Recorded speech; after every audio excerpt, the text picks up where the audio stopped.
मराठा समाजासाठी 750 कोटी रुपये देण्यात आले। मराठा समाजाला पैसे देण्याला विरोध नाही असं भुजबळांनी म्हटलंय। तर गेल्या 25 वर्षात ओबीसी महामंडळाला 2500 कोटी रुपये दिले। ओबीसी समाजाची 54% लोकसंख्या असल्याचं महत्त्वाचं विधान छगन भुजबळांनी केलं। तर मराठा समाज आणि ओबीसींच्या निधीमध्ये एवढा फरक का असा सवालही आता उपस्थित होतो। बजेटमध्ये जर आपण पाहिलं, अण्णासाहेब पाटील आर्थिक मागास विकास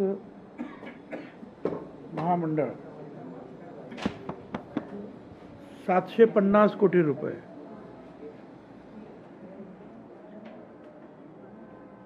चेक करून ते मराठा समाजासाठी 750 कोटी रुपये देण्यात आले। माझा त्याला विरोध नाही आहे। माझा विरोध हा आहे की त्या बजेटमधली दुसरी एक प्रत आहे, महाराष्ट्र राज्य मागासवर्गीय वित्त आणि विकास महामंडळ 5 कोटी रुपये,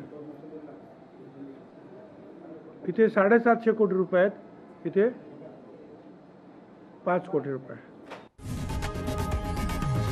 लोकशाही मराठी ऐका, पहा, जागरूक रहा।